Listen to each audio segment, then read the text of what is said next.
in case you're new to us, the Center for Urban Future is a think tank focused on creating a stronger and more inclusive economy in New York.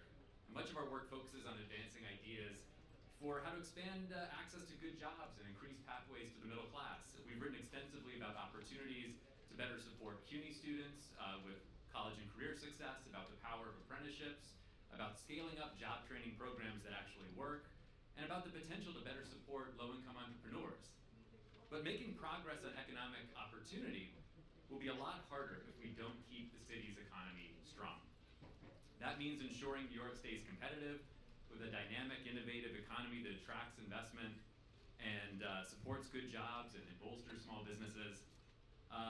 But it also means investing in other things that keep the city vibrant and livable, our transit system, our parks, our schools, our libraries, our cultural assets. And it also means keeping our commercial districts strong.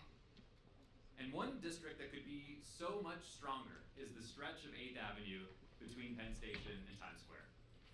Now, this isn't just any commercial districts. 8th Avenue in the 30s and 40s is a gateway for hundreds of thousands of tourists, theatergoers, suburban visitors, office workers, all arriving through Penn Station or Port Authority every day. And it should be one of the city's most dynamic corridors. But for decades, it's been one of Manhattan's most uninviting, grappling with a unique set of challenges that many believe have only intensified since the pandemic. And while other districts across the city have undergone impressive transformations, this part of 8th Avenue has really struggled to turn the corner. So that's why we're here today, to explore what it will take to reinvigorate this important but long overlooked district. We've got a terrific group of speakers. A big thank you to all of them for being here with us today. And thank you to all of you for coming out on a bit of a dreary day to join us here in person, and to the 100 plus folks that are tuned in to the live stream as well. And please stick around for our second panel today. We'll get into it right after the first panel, a fireside chat with City Planning Chair Dan Garodnick. But before we move forward, I just want to say a very big thank you to the Garment District Alliance for sponsoring today's event. We so appreciate the generous support, and thanks to several others who've also provided support today, including GFP Real Estate, the Kaufman Organization, Olmsted Properties, and Meyer Equities. Thanks to all of you. It wouldn't be possible to have this convening without your support. And now I'd love to introduce our first speaker of the day, State Senator Brad Hoylman-Sigal. Senator Hoylman-Sigal has been a really exceptional champion for New York, for our city, and for this district in particular, which includes this stretch of 8th Avenue. And I really couldn't be more excited that he is joining us today. So please join me in a big, warm welcome for Senator Hoylman-Sigal. Thank you so much. On the warm-up act, State Senator Brad Hoylman-Sigal, really proud to be here this morning with all these experts and members of the local community. You know, I represent the west side of Manhattan from Christopher Street, literally at the base of the historic Stonewall Inn, birthplace of the contemporary LGBTQ human rights movement, all the way up to West 103rd. So my team likes to say our district runs from the gay bars to Zay bars. That's our line. And not only am I the state senator for the West Side, I am the Democratic nominee for Manhattan Borough President. Thank you. And we'll see what happens on November 4th. But I look poised to assume that office if everything goes according to plan. But one never knows in politics, as I'm sure everyone here can appreciate. But you know, the half-mile radius around 8th Avenue between 34th and 42nd Street, the topic of our conversation today, is home to about 25,000 people. And this includes developments such as Penn South, that historic group of residents just south of here, the first NORC, naturally occurring retirement community in New York. It also includes Manhattan Plaza, the largest artist affordable housing complex in New York City, as well as Elliott Chelsea Houses, which in itself has 2,500 residents and is the subject of a massive redevelopment plan as we speak. These residents patronize the same shops, walk the same streets, and use the same infrastructure as the 600,000 people who pass through Penn Station on an average weekday. And many of these residents have lived in this corridor for decades. And while we may often think about this stretch of 8th Avenue for its incredible transit and commercial offerings, as Eli referenced. We also have to remember to center the thousands of residents who remain here each day after the commuters and the tourists clear out in the evening. When we pursue better bike lanes, cleaner sidewalks, more robust social services, and a commercial corridor that befits the heart of the central business district, we must always remember to consider the Manhattanites who live here. They participate in community organizations like the 36th Street Block Association, Community Wards 4 and 5, and their pointed advocacy is critical time and time again to improvements in this corridor. They're the backbone of this important work done in the various precinct community council meetings, and I know Dolores Rubin from Midtown North Community Council will be speaking later this afternoon, and they gather, discuss, and advocate through block associations and tenant association. They are the eyes and the ears on the ground for elected officials like myself. But of course it goes beyond residents. We need sincere coordination from all government agencies that have jurisdiction over this stretch of real estate, including the Port Authority, DOT, MTA, Amtrak, DSS, DHS, sanitation. And we need coordination between the amazing business improvement districts we have in this area, including, of course, the Times Square Alliance and our host, the Garment District Alliance. In the years ahead, as the Port Authority bus terminal and Penn Station see massive redevelopment, and as the Gateway project introduces another train tunnel under the Hudson, we can expect all forms of traffic in this area to dramatically increase. We must meet this moment. I'm a user of the stretch of 8th Avenue.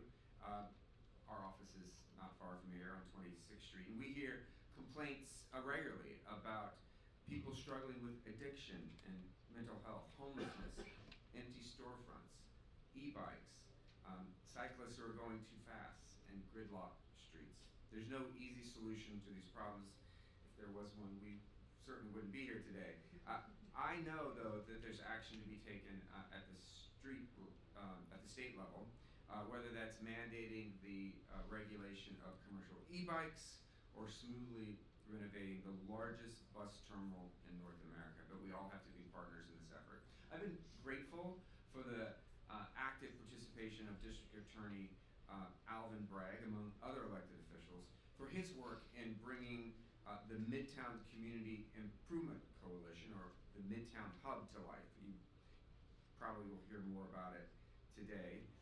And Dolores, I know, is the co-chair of that organization. I'm also grateful to my colleagues in government, in particular City Council Member Eric Botcher, for advancing progress like expanded bike lanes on 9th and 10th Avenue to accommodate increased flows of delivery and commuter bike traffic. My colleague, Assemblymember Tony Simone, for pushing for increased coordination between city agencies to make sure that homeless folks in this area don't slip through the bureaucratic cracks. We passed legislation this session in Albany with the help of District Attorney Bragg, called the Support Act, in this regard.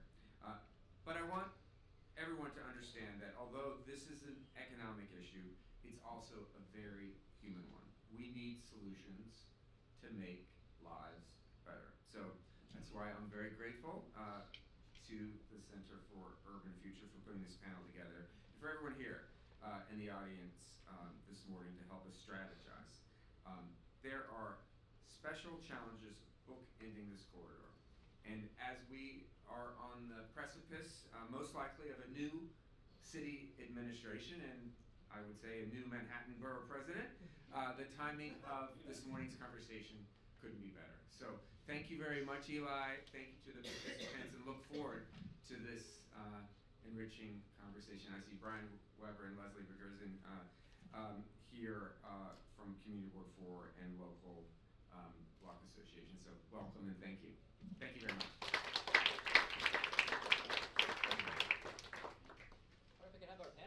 join me up on the stage, that would be great. Welcome, everyone. Yeah, anywhere you like.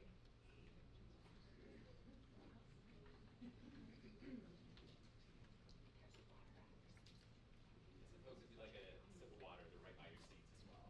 Thank you. Welcome, everyone. I'll just briefly mention who's up here with me today. Their full bios would probably take the whole morning. We won't do that. They are in your packets. If you want to scan those QR codes, you can see everybody's bio in full. But I'll just briefly mention I'm joined here today to my left by Vishaan Chakrabarti, founder and creative director of the Practice for Architecture and Urbanism. Dolores Rubin, co-chair of the Midtown Community Improvement Coalition and president of the Midtown North Precinct Community Council. We're getting Barbara Blair, the president of the Garment District Alliance. And Amy Pospisil, the COO, of Breaking Ground. Welcome to all of you. Thank you so much for taking some time out to be with us today. And I'll just mention for folks in the room and online, we will take questions from our audience for our first panel and our second panel. So keep those in mind, and we'll try to get to as many of you in the room as we can. But let me start by asking a few of my own. So I want to kick things off by actually asking not about the problems out there on 8th Avenue, not quite yet about the solutions, although for any of you who've been to a Center for Urban Future Forum before, you know we're going to focus on solutions. But I want to start with a kind of a framing question, which is why this area has gotten overlooked in this way. I mean, when I think about what are the most sort of overlooked important commercial corridors in the country, 8th Avenue between 34th and 42nd jumps to mind. And it's sort of hard to fathom if you don't live in this community or work in this community or think about this corridor every day, how it is that, I've been in New York for over 20 years. I have many colleagues who were born and raised here or have been here for decades longer than I have. And everybody kind of agrees there's never been a time when 8th Avenue didn't feel like it needed a lot of help. And it's a little striking, a little surprising that we're still having this conversation now in 2025. So let me ask all of you or whoever wants to first jump in, why has this critical corridor been so overlooked? I'll jump in. So I'm a lifelong resident of 8th Avenue. That's 56 years on 8th Avenue I've lived. And to be honest, I was reminded walking down here today why I want to forget this corridor. And I'm moving as quickly as possible against the grain of tourists, well, not as many of them up this early, but commuters, in fact, bumping into my coworkers on the way, telling me I'm walking the wrong way, works the other way. But I think one of the things that really has created a problem is an infrastructure issue. Brad Holman-Siegel mentioned the community boards. We have Community Board 5 that is on one side of 8th Avenue and Community Board 4 that's on the other side of 8th Avenue. And that separation, while it seems like, okay, that's not a big deal, it means that the priorities of communities are very different and they're not aligned. And I think that's really the biggest issue. We haven't envisioned an alignment of this corridor, and we think about the very specific problems that may arise, which we're not going to talk about problems right now, but we try to solve those problems instead of thinking holistically.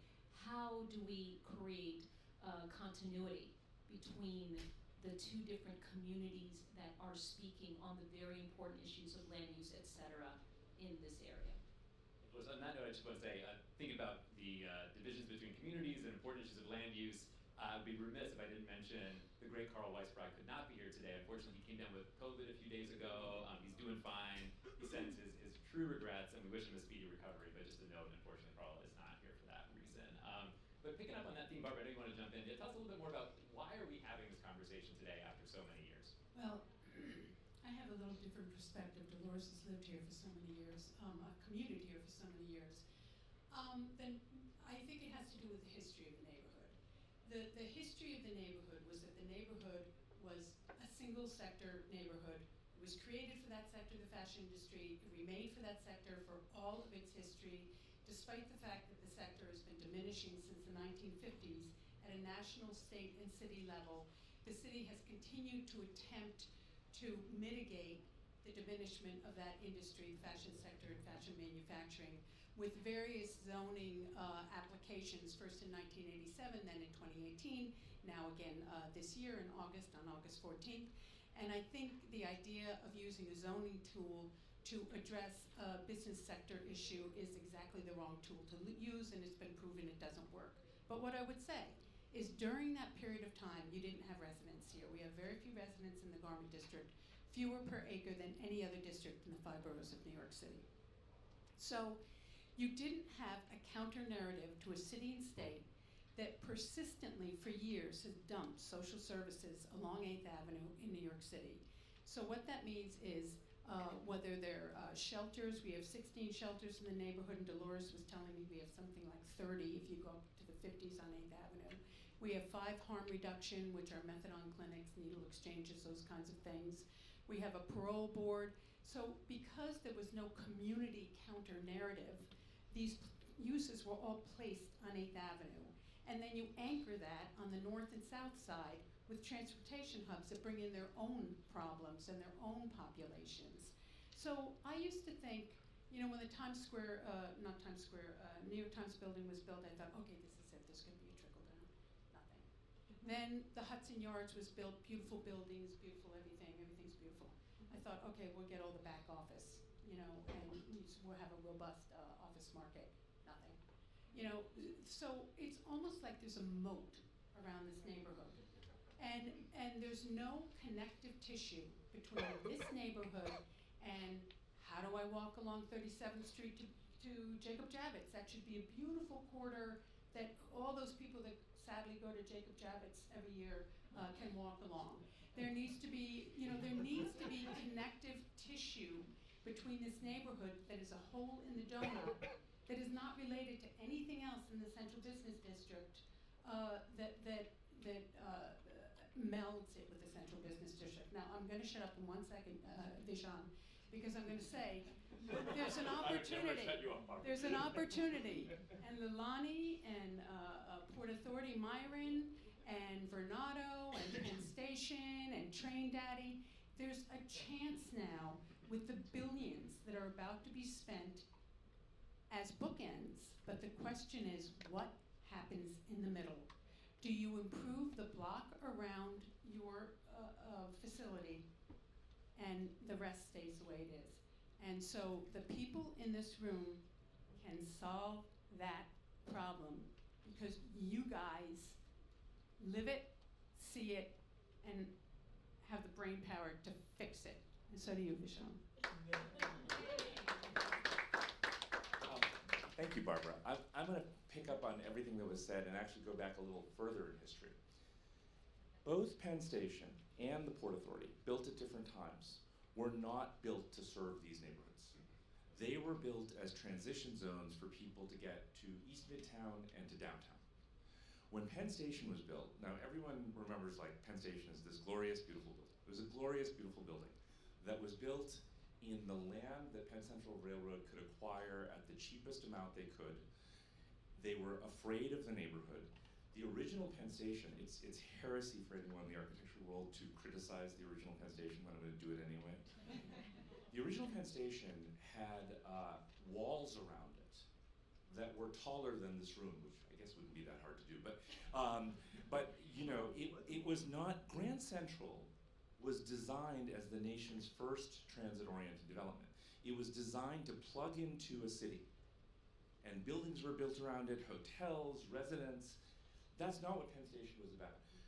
But if you look at 8th Avenue, there were porticos for chauffeurs that were coming from Gramercy Park, right, and other wealthy areas around the city to pick up passengers and whisk them away. There were no subway connections. There were no connections to surrounding buildings. So the attitude towards the neighborhood was defensive. The Port Authority bus terminal comes along. It's about ramps. It's about all sorts of stuff that people felt they could freely dump into this neighborhood. Whereas, remember, when the Port Authority bus terminal was built, Times Square was not an office district. People came to the Port Authority and they took the subway and they went across to East Midtown and they went to Lower Manhattan. So the neighborhood was always, I think, seen as this place that was just a useful stop to get where people were actually going and not a destination in and of itself. And I think that very poor history that has a lot of bad social justice issues associated with it has led to a lot of the things that both of you just described. Let me ask you all a little bit then about kind of what the consequence of those things has become for the neighborhood. And I'd love to hear your thoughts. Maybe Dolores, I can start with you as a resident on the panel, but what you see as the most persistent challenges, what's changed since the pandemic? When you think about what policymakers need to focus on, what's the top of your list?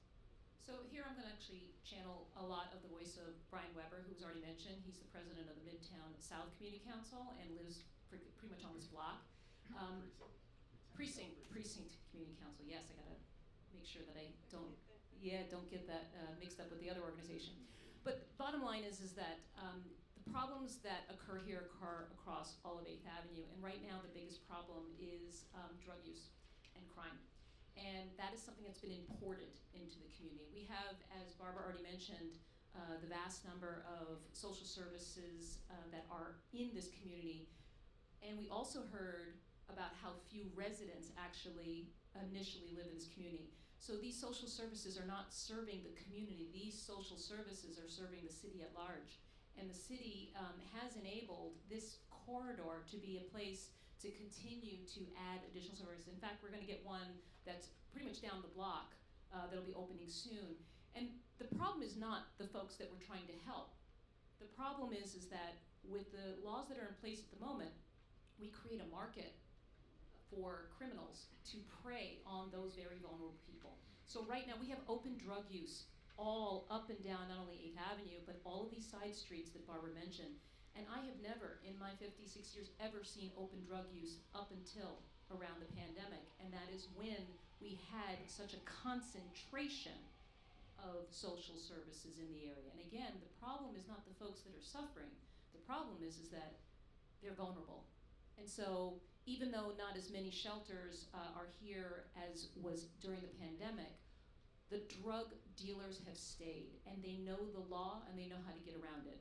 So we don't have the safety that we need in this corridor for the business community to say, I want to go ahead and bring my business, my small business, into this great space that has great access to public transportation because my workers won't be safe.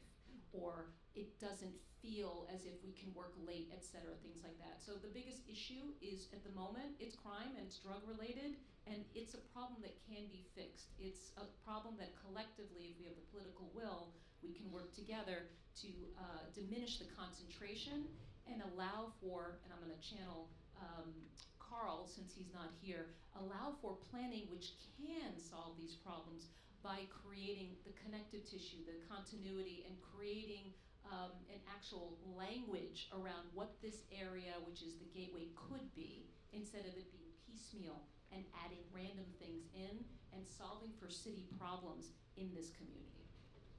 Thanks, Dolores. I mean, Bishan, you started to talk a little bit about kind of the urban landscape, and Dolores, you're talking about the concentration of services, but also specifically issues around substance use and disorder. Barbara, is there a missing piece here in terms of the challenges in the neighborhood? Anything else that feels like it needs to be high on the list? I think there's a missing piece. I mean, nobody ever agrees with me, but that never stopped me. I really think that the state legislature and the New York City Council needs to revisit things that used to be crimes, and I'm not suggesting that we throw everyone in jail because that is not a good idea. It's not good for the person. You have different problems with the jails that ought to be fixed, but that's a different conference. We, Midtown South Precinct, makes hundreds and hundreds and hundreds of arrests a month in this neighborhood for drug dealing, for illegal vending, for all kinds of things. And the individuals receive summonses. They're off the streets for a couple of hours and they're back on the streets. And at what point do you say this behavior or this activity will not be tolerated in the public realm? Vending is a good example. Nobody wants to arrest the vendors. They're just trying to make money, feed their families. We don't want to send them to jail. Of course we don't. But we have laws. You can't have a free-for-all on 7th and 8th Avenue with vendors out there selling, every kind of, I don't even know where they get this stuff from. It used to be drugs during COVID, but it's not drugs anymore. It's that stuff from the I Love New York stores, the keychains and all that nonsense. But, the thing is, we presumably have laws, but if there's never any punitive action for recidivists, I have the same problem with drug dealing. I sit on my security cameras, because we have security cameras throughout the Garment District, and watch the drug deals. Midtown South, on one corner, they've made hundreds and hundreds of arrests in a month. These guys, it's like, no problem, we'll pay the summons. At some point, you have to say, no. You're not allowed to deal drugs here.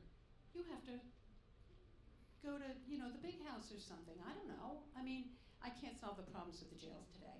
But we have relinquished order on our streets by not having consequences in the name of not wanting to hurt anybody or something. I mean, it's really ridiculous. Well, Michelle, I'll come back to you in just a second, but Amy, I want to bring you into this conversation, and in part to say, and maybe I push back a little bit, Dolores, on your idea around kind of, well, the solutions are so easy. I mean, it strikes me that the solutions are, in many cases, hard. And I want to bring you in, Amy, in part because at Breaking Ground, you have developed models that really, I think, are part of the solution. Now, not to all the challenges we're talking about, not necessarily challenges around criminal justice reform and, balancing that with public safety, but certainly around homelessness and around a homelessness crisis that has only grown in recent years as we've seen our affordability crisis increase and the lowest levels of, rental vacancies, ever recorded. But I want to ask you a little bit about kind of what you see as what's working right now, actually, because I think it's not always so clear or easy for policymakers to understand. We hear a lot, they hear a lot about the challenges, of which certainly homelessness is a component, and the intersection of homelessness and mental health issues and substance use issues. But what are some of the solutions that you see as working? What really helps, and what should we be doing? What should we know about what's working to be able to actually build better solutions? Sure, thank you. I think that that's so important that we spend some time to refocus on the things that really are working. There are real solutions to some of these problems, albeit it doesn't solve everything quickly, and it still means that there are lots of challenges that the rest of the panelists have been discussing. But we know that there are real solutions. Focusing on the most chronically street homeless and connecting them to services and permanent housing is really effective. It's worked for decades. The city's had a continued long-term investment in those programs, and it's important to continue to focus on the success of those models. There's not enough supportive housing, and we need more of that, and we need a reinvestment into the stock of housing that exists right now to ensure that people remain stably housed, over the coming decades. But what we know is that when our street outreach teams who operate here in this area of Midtown, when they move somebody into Breaking Ground's permanent supportive housing, which is affordable housing with long-term wraparound support services, that they remain housed for the long term. 98% of the people exiting homelessness and moving into our housing remain housed. That's really important to remember in the context of all of this. Our street outreach teams, as well as others throughout the city, make hundreds of placements into transitional and permanent housing all the time, every year. And we've been doing this for decades now. But despite that, there's still people who are unhoused and in need on the street. So there are really effective models. We need to focus in on those and continue to reinvest. Spend time finding the things that where there are barriers or limitations and try to address those. But also staying focused. I should also say that, over the years, street outreach programs, supportive housing, do our very best to evolve to the changing and emerging needs. So we know that we've been in a full-blown opioid crisis for a long time. We're not out of that. That we saw that heighten during COVID to levels that we never imagined. Our street outreach teams for a long time have been prepared to respond to the opioid crisis. They can reverse overdoses. They can connect people to treatment. But again, mandating that is not something that we can do. So there, within the limitations that we have to kind of operate under as service providers, we do a really good job of that. Especially also around the mental health crisis, there was a time when we didn't have a lot of tools in our tool belt as street outreach providers to be able to help connect people to involuntary mental health treatment. We now have resources to do that. It's a tool that comes with some limitations and challenges as well, but I think there's real opportunity to again focus in on some of those tools and models that are working and reinvest and enhance them. Thanks, Amy. I want to ask you more about sort of some of the specifics around what you'd like to see happen. Maybe we can come back to that, because I know, Bichan, you're going to jump in, and you're welcome to. First of all, I just want to congratulate. Breaking Ground does incredible work, and we should all support them. So I think it's really an extraordinary organization. I just want to say that everyone that the professionals on my left just spoke about, think about it just ask yourself a question. With all the laws that are on the books, with all the problems that we might have in our public safety system, why does Grand Central feel so different than Penn Station? Same laws, same sidewalks, same city, same state. Why does it feel so different?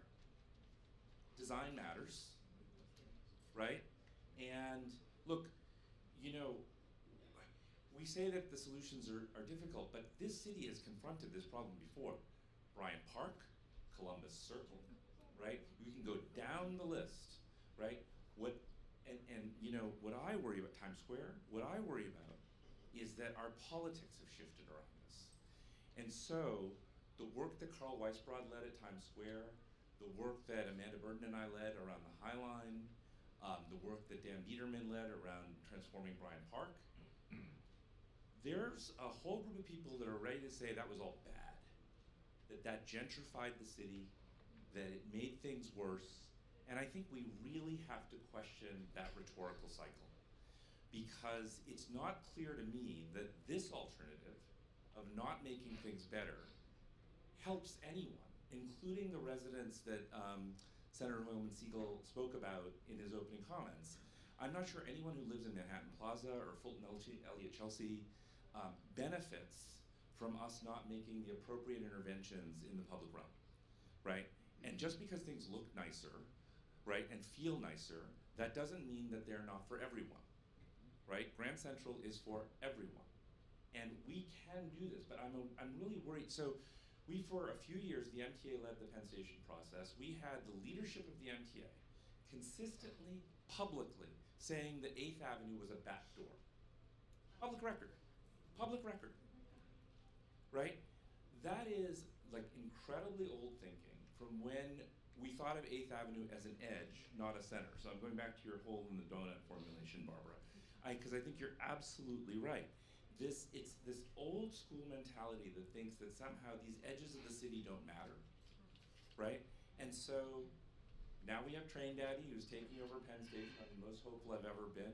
We've got the Port Authority redoing the bus terminal. And then I think there's this real question about the connective tissue in between and east-west. But we know how to do this as a city. What I worry is that our politics are somehow saying that making things better is somehow a formulation for inequity. And I just think that that is a false choice. Thanks, Michelle. I'd love to, I think it's a perfect segue to, let's spend a little time talking about the public realm then, and we'll come back to some of these issues around social services. I mean, I think one question that comes to mind for me is, you know, I mean, I was just walking on 8th Avenue again today to get to this event, and, you know, the streetscape is all over the place. You know, you've got a mix of, you know, fast food and gift shops and second floor vacancies. You know, the illegal weed shops are still there. There's legal weed shops that have joined them. You know, constant scaffolding, delivery trucks idling. You know, you name it. None of which really makes it feel like a welcoming or cohesive experience. So I want to ask you more about what you see, and maybe Vishen, I can come back to you, but I'd love all your thoughts about this as solutions to connecting Penn Station and Port Authority. What should that connective tissue look like? What are those interventions? Are there land use changes? Are there things that we should be doing around our streetscape, around our second floors, or other things that feel like, you know, part of the recipe of building a stronger connective corridor? I think that, well, one of the things we know about this neighborhood is neither the city or the state have ever invested anything in it. I mean, $0. So if you look around at other neighborhoods, and a lot of it was matched by private money or instigated by private money, you see beautiful streetscapes, you know, all over the place. And so what I would say is, first of all, 8th Avenue is incredibly crowded. You have 850 commuters a day between Port Authority and Penn using the space. You have 3.5 million visitors a year that are staying in hotels in the district. You have 146,000 employees that come in the morning but then leave at night. So at the very least, you would think that the city would invest in widening sidewalks, treeing of 7th and 8th Avenue. They widened, they created a pedestrian corridor, which is painted asphalt. This is serious. These are a lot of people. So, you know, widen the sidewalks, enormously expensive. whether you're treeing it. We also have laws in New York City, which we don't enforce, that have to do with signage, that have to do with lighting, that has to do with scaffolding. I mean, I think DOB for 5 years has been working on a new scaffolding design. Could I see the new scaffolding design? Can we get rid of this green plywood all over the city? I always say that stuff is low-hanging fruit. If you basically eliminated the visual clutter with decent signage, decent storefronts, decent scaffolding, if you must have them, you can't do it by drones, beautiful wide sidewalks so people don't have to walk in the streets, that's half of it. That makes a person, think of how you feel when you're in a space. And the way that you feel when you're on 8th Avenue is, how do I get off? And you want to be able to feel that your walk to work or to your commute is a safe, orderly space. So a lot of it just has to do with investment in capital improvements. And I agree with Barbara, but I want to take it even a step further. I do think that this is something where design is very important, but also land use can be helpful here. Use groups, what is allowed in the area? A lot of communities that had empty storefronts, et cetera, they've gone to models where they have pop-ups that have very specific types of pop-ups, where it's coordinated across a corridor of what are the missing pieces, what are the elements that may be needed by the commuter, by the tourist, by the resident, and think about creating restrictions on those land use. The city could be stepping in. The city could be actually being going to the landlords and brokering to actually be in these spaces and create those spaces for the betterment of New York, the welcoming of New York, not selling the cheap tchotchkes that say I love New York, but maybe it's an actual welcoming center that centers people on what you find here and there. There's so many opportunities to create a uniformity across that entire corridor. While we see the randomness of the first floor and second floor, if you look up and you're walking down the corridor, these are gorgeous buildings. These are beautiful buildings. And we want to walk so fast we don't notice what we already have here really is a gem. Why aren't these storefronts matching that beautiful facade? We can do that. You can mandate those designs, and you can have landlords that you work with so that instead of them hiking up the prices as much as possible, create through small business services agreements where you're maybe creating incubators for small New York entrepreneurs. There's so many ways that the city can have a hand in this that thinks about what are the missing pieces for all of the users of the corridor and create with beautiful design a language that speaks to the whole corridor and then really becomes the gateway to Manhattan. I also think we have a moment in time right now with Penn Station being redeveloped and Andy Byford being there, and then with Port Authority.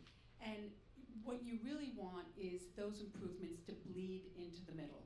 And so who has the authority to say to those entities, you need to think about the middle, this can't stop at your curb. So, I think that that's one thing we need to think about. And the other is my favorite idea of all time, which is Vishant's, which is, for Penn Station, 8th Avenue has to have a grand entrance, which is opposite Moynihan, which, it's always been a back door. You've called it a back door, Vishant, but... No, I never called it a back door. Oh, you didn't? No. It was others who called it. Oh, okay, others called it a back door, not him. But it is a back door, and there should be a grand, welcoming, beautiful entrance that even if that bled a block or two north and then Port Authority, I think there really is a chance right now to do something. So if you isolated the 8th Avenue side of Penn Station, just the 8th Avenue side, it would be the 4th busiest train station in North America. So it's absolutely shocking that it was the MTA actually who called it a back door. But I just want to, Chair Rodnick is here. I think the Midtown South rezoning was an extraordinary achievement. I know they're talking about a full busway on 34th Street. These are very good things. I do think we need an 8th Avenue corridor plan, like the 5th Avenue corridor plan that just that's going through the system. We're one of the design teams working on the scaffolding. I would call it medium hanging fruit. We're almost there. We're almost there. It's more complicated than you think. So if I end up dead under some scaffolding in Right. Staten Island, you're going to know why. But the one thing I just wanted to add is around Penn, you'll remember that, and it was really Councilmember Botcher who led the charge on this on the special permit, as well as Chair Gorodnik, around fixing the loading and the traffic around Penn. So, quick history, the garden got built. 2 years after the garden got built, the trucks got bigger, the trucks couldn't make it up the ramp. So there's this whole loading scrum. The garden's theater loads on the corner, on the sidewalk of 8th Avenue and 31st. There's Amtrak Police Department vehicles everywhere. The reason I mention this is because if you've got cars and trucks parked willy-nilly on the sidewalk, behind those cars and trucks are just a great place to deal drugs, to urinate, to do any forms of social dysfunction. So cleaning that all up is central to what we're trying to do at Penn. And I do think that will have a knock-on effect to the surrounding streets.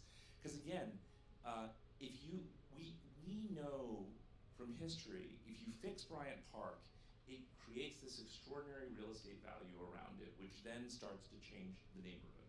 Same thing with Columbus Circle, same thing with the High Line. And so we can do this, but I do think the streetscape level stuff cannot be ignored. And I think widening the sidewalks, because if we're gonna have a bunch of 18 FAR buildings in Midtown South, we're gonna have that many more people, right? The sidewalks are already, I mean, Penn was built for 200,000 people a day. It's about 650 a day. And so we need much more pedestrian space and much less vehicular space around these facilities. That's really helpful. Vishaan, and I think, I'll step on your applause line either. I think that speaks to kind of thinking about the future and this moment, as Barbara, as you mentioned, that we're in right now, where perhaps after decades of feeling like things haven't changed, there is this opportunity that would be really wise not to miss around the redevelopment of Penn and Port Authority. But I think that has to be connected to investments and policies around social services. So Amy, I want to bring you back in. You alluded to this a little bit earlier, that hey, not only do we know what works, or a lot of what works, but that there are things that policymakers could do, that the city or the state could do that would help. And I guess I want to ask you, if the question is, let's say the next mayor of New York City kind of comes to breaking ground and says, look, I want to be focused on what actually works. And we hear so much about we've got to do more to kind of deal with the problems. But I don't know that the same people that are telling me about the problems are the same people that really know what the solutions are. So, but Amy, you guys do. Like, what is it that you kind of recommend? Are there one or two things that you think, more than just doing what we've been doing, but if it's recognizing, kind of meeting the moment that there's a sense that we haven't done enough, what are the things that you feel like would be most needed going forward? What would really help? One or two. You give me 3 or 4. Look, I think that there's certainly a need to continue to strengthen, and we've talked about the legislative changes that are in front of us, and I think there's real opportunity to continue to strengthen legislative and policy to ensure that folks providing social services and others have the tools that they need to help connect people to care, whether voluntarily or involuntarily, to mental health treatment, substance abuse treatment, inpatient care. And then also ensuring that there's accountability, that there's continuity once people are connected to those immediate emergency services, that they are that they're well cared for throughout the full duration of a treatment course, and that they have an exit plan that makes sense, that doesn't result in people coming back to the street or even into the shelter system, right? If we can invest in ensuring that once we've made those successful interventions of getting somebody connected to mental health care or emergency care, not letting them fall through the cracks and actually getting them into long-term permanency, whether it's permanent supportive housing or another form of permanency, is really important. So I think focusing on those legislative and policy changes that will help reinforce those efforts is a really big. I mean, let me just a quick follow-up, Barbara, so the room understands this, everybody kind of really understands this. There's been a lot of debate, even just recently, around involuntary commitment. And I think the positions that I hear are some mix of, well, we already have those laws on the books, but we're not using them effectively. Another position being, we actually do need to strengthen those laws. They're not strong enough as written, or they leave too much uncertainty. And then I think potentially a third piece that may intersect with both around, we also need the resources to be able to do that kind of intervention effectively. I guess I want to better understand from your perspective, what do you specifically think is really needed there? Yeah, it's both and all of those things. So yes, we do have tools, but we need to bolster them. We need to enhance them to make them more specific, clear, and address some of the. We value and want people to have the right to self-determination and value their human rights.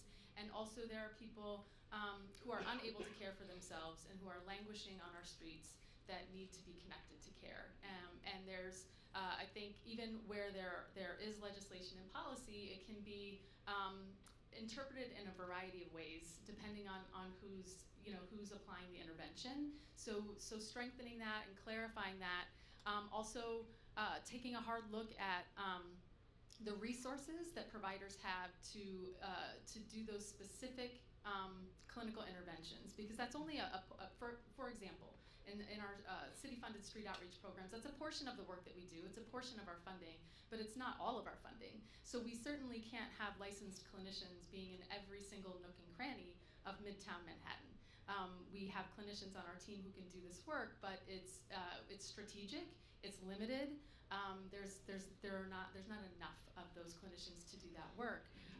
And there's also investment into the hospital systems, and H&H is at the table in ways that I think are a bit unprecedented, and I think the city's done a lot of work in recent years to help bring together New York City Health and Hospitals with nonprofit providers and city agencies to help coordinate all of this care. But we need to take that further. There still are not enough resources, not enough beds, inpatient and also follow-up, step-down beds, if you will, to help folks. So even though there's been more investment in that and more work, we need to take it further. Yeah, it's really helpful, Amy. Building on that point, and maybe this is going to tee you up, Barbara, I'm not sure, but I want to ask also a little bit about the concentration of services, right? And I think part of when I look at the data, this neighborhood where we are right now is second only to East Harlem in terms of its concentration of services in one community district. And I guess my perception is that, and I visited On Point NYC in East Harlem, and I've seen, I think, the full spectrum of what the power of models like that, and also the challenges that they bring. I personally believe it's really complex. But I will say, from talking to residents and business owners and community organizations in East Harlem, there's a sense there we are unified in saying it's overconcentrated, and it's really unfair, and it's frankly inequitable. And I guess my perception with the sort of citywide focus is I don't see the same narrative about this neighborhood. Certainly you're talking about it here today, but I think my perspective is outside of this community, I don't think that is the same widely held sense of, hey, the city has overconcentrated services in this neighborhood. And so I want to ask you a little bit about this, but with two perspectives, and Amy, I want to get your thoughts about this too. What I hear, the two versions of what I hear is part of what you shared already today, which is, look, we have the second highest concentration in the whole city. It is compounded by having access to Port Authority and Penn Station. We are bringing challenges to the neighborhood, and it's not fair.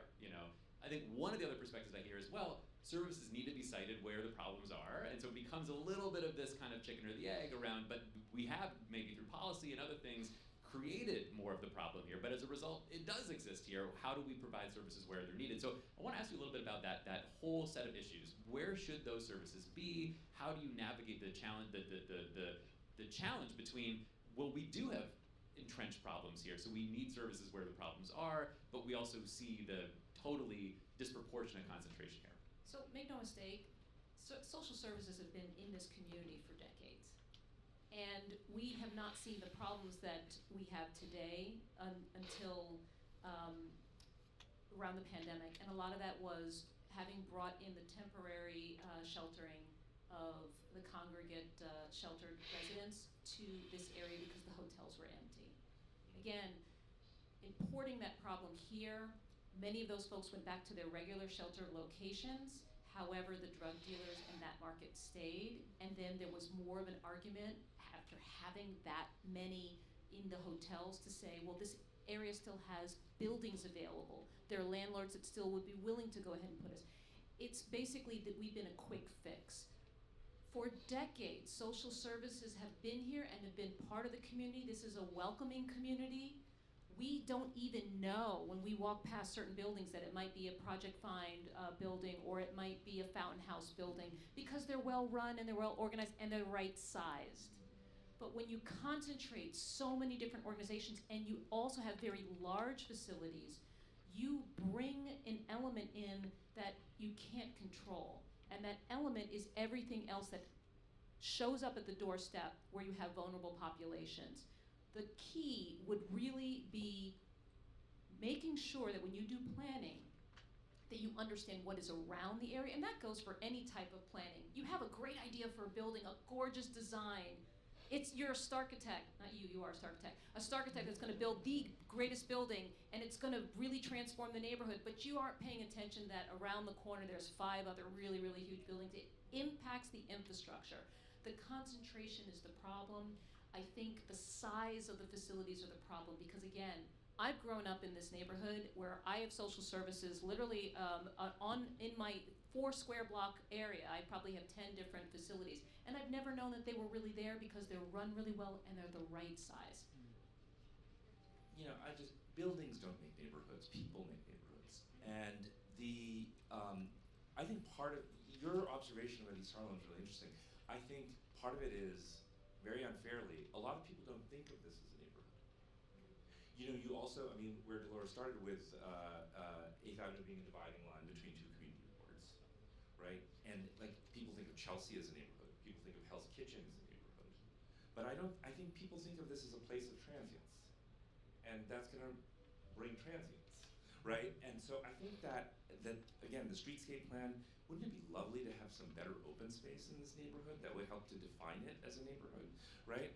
And so I think that those things are really important in terms of people's perception, because if it's not perceived as a neighborhood that has like a really strong coalition of people fighting for it, not on one side of the avenue or another, you're gonna end up with, because like there is this, having worked in city government, you know, there's gonna be this thing where these services need to go somewhere, and it's easier to place them where, and I'm not saying this is fair, where there's kind of less pushback from one coherent community. And I think that's part of what's happened. Amy, I'm curious, what do your residents think about this? I mean, I don't want to ask you just to speak for everybody, obviously, but when I'm sure you speak to residents all the time. We're talking about, hey, there's a challenge around maybe not having the concentration of residents in this community, and Barbara also wanted to ask you about the Midtown South rezoning and the connections there, but it does strike me that Breaking Ground actually houses people in the community. What's the perspective there? We do. We have our flagship building, the Times Square residence, is about 35 years old, and we have 650 plus residents. They're very concerned, or not, I shouldn't say concerned, they're very invested in the community of their building and the community more broadly. We have active tenant services associations in many of our buildings and at the Times Square, and they're very invested. They care about their community, they care about the building, and they're living there for the long term. The average length of stay in our buildings, our older ones like the Times Square, is about 12 years. So they want those buildings to be safe. They want the community around those buildings to be safe. Many of them bring friends and family and other guests to those buildings, so they want it to be a safe, welcoming environment for them. So we get a lot of feedback, and we engage quite regularly with the tenants in our buildings around perceived quality of life problems that they may see in the buildings, in the community at large. And we work with all kinds of partners, NYPD, we work with the bids, we work with community boards, we work with the electeds to ensure that we're looking for change in the community where needed. Thanks, Amy. I mean, so building off that, thinking about the residents that are here and the residents that may be here in the future, I mean, Barbara, I did want to bring you in and talk a little bit about, when we first spoke about this, you were talking about the potential power of having more residents, what that would do for the community. And it really speaks to your point about, there's maybe it's perceptual, but it's also somewhat the reality, certainly along 8th Avenue. Maybe there are, residents west of 8th Avenue, but there's not the same concentration, as you said, Barbara, earlier, the lowest per capita per acre, of any neighborhood. So how do you think about the impact of the Midtown South rezoning? Are there other things that you think would build on that momentum? What would it take to bring more residents here, and do you think we're on the path? Well, I certainly think we're on the path. And the reason I think we're on the path is, kudos to this administration and to Chair Gorodnick for thinking seriously about housing, the City of Yes for housing, and now the Midtown South plan, which we really just hope and pray will result in significant new residential in the neighborhood. I will say that an impediment to that will be this concept of fair share, which technically is in the New York City Charter, but has never been practiced, and that's where you started this part of the conversation. And the idea of fair share needs to somehow be embedded in, if not the planning process, then the approval process for the siting of social service entities, so that you don't have this oversaturation in certain neighborhoods. But just to loop back to social services a little bit before talking about residential, you know, in our experience, Brian Weber, Dolores, Tom Harris, who's the Times Square bid, and myself chair this Midtown Improvement, it's too many acronyms, MICC, it's a very important acronym. And we have seen firsthand, and we work with all the outreach providers in the neighborhood, whether they're privately funded or they're funded by the city, DHS, you know, Department of Mental Health and Hygiene, they're all in the room, we all work together. And what we have experienced, it's like buckshot. The whole system, like, you're gonna do this over here, and then you're gonna do that over there, and then you're gonna do that over there. There's an intended continuum of care, but there is not an actual continuum of care. And we have individuals that have had severe mental illness, that have been involuntarily removed from the streets. We had the whole team there, the clinician, the NYPD, you know, the bus, you know, off they go to Bellevue. These people are severely ill, they're released within the 72 hours, they're not then placed in housing or placed somewhere for some period of time to stabilize them. And, you know, the reason that we understood from the city is, well, when they did the intake in the emergency room, they didn't have enough information on the individual. You don't have any information on the individual. He's living on the streets. He's like in deplorable physical condition. I call it a cesspool of indignities, what you see on 8th Avenue. And the point is, if your brother had severe mental illness or a severe drug problem, you wouldn't say, okay, I'm taking you to the hospital, and then, you know, take care of him, bye-bye, or, you know, I'm gonna stabilize him, and then you get a Metro card and you're released. You would take your brother to the hospital, you would stay with him, and then you find out where he goes after the hospital, and you take him to that place, and you stay with him until you know that he's safe there and can stay there for some period of time that will put him on a path to recovery. And there's so many missing links in this ecosystem, which is staying with that person through the whole process until they can be stabilized, instead of going from these hands to these hands to these hands. The only thing that I would add to this, no disrespect intended, is I think the idea of when you're working with people that have severe mental illness or drug problems, if you've ever known someone with a drug problem, they don't wake up one morning and go, you know, I don't want to be like this anymore. I think I'll go get some breakfast and be on my merry way to work. They fall back and they fall back and they fall back. The idea that through outreach alone and persuasion alone, you're going to solve this problem is ridiculous. It has to be, and I was told this by our outreach provider, a combination of a carrot and a stick. You have a serious problem, you're living on the street, you know, you're a drug user, there are needles all over the place. We'll try and help you. We'll offer you maybe 3 options, but you can't be here. Sorry. And I just think that this model that we have at scale is not working. I just want to jump in and piggyback before Amy goes, because I agree with you, it's not working. Outreach is well intended, but from our understanding, it takes maybe 300 touch points to actually try to get your average person to come in the street. Think of that, that's almost a year maybe of contact.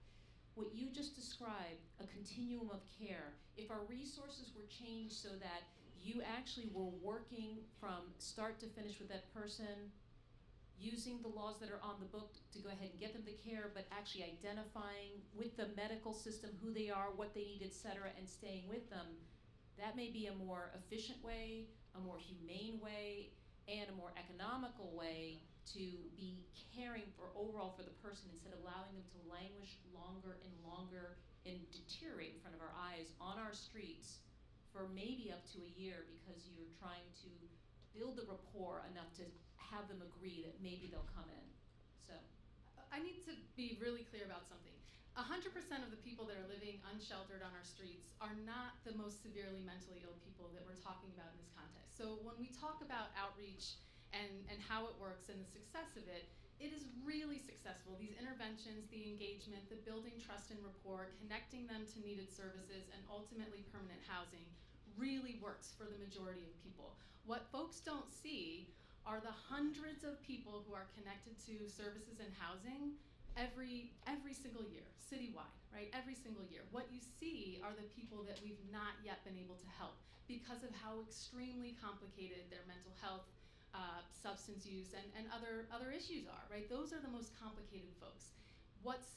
We do have tools that work, that don't usually work overnight, that is true, and they're long term, and I think that's what we need to spend time focusing on, how we can make improvements, how we can change policy, legislation, interventions, and services to be more helpful for that group of folks. But to be really clear, not every single person living unsheltered on the street has that level of severe mental illness that we're talking about. It's a cohort, it's a portion of the people who are living unsheltered, and those are the folks that are, it's really challenging. It is really challenging, and there is a continuum. There are best practices. It works for a lot of people. It's not working well for everybody, and continued efforts on honing in on that particular portion of the population who's unhoused and the systems that they interact with, and doing making more concerted effort, policy change, and so forth. To ensure that they're well connected and they don't fall through the cracks is absolutely a shared goal of outreach providers, of others.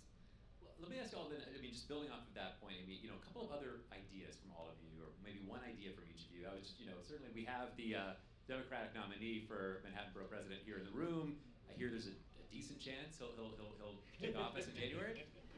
We've got folks here in the room and also on the live stream who are staffers for candidates for mayor, for existing city council members. I'd love to just hear all of you maybe one more idea for what you'd like to see government do now or come January that you think would make a difference in the neighborhood. I think I've already, look, it's hard to narrow down to just one. Penn Station is on a different track, thank God, right? And I think I'm as hopeful as I've ever been. But I think the need for a true streetscape improvement plan, and I've already said this, so sorry, it's not a new idea, but I just think it's critical. Our avenues typically are not the best experience in Manhattan, right? Just think, it's not just 8th.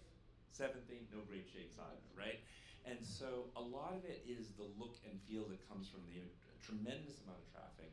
It's not organized well. Just the drop-offs and pickups for taxis and Ubers around Penn and around Port Authority, it's just a scrum, right?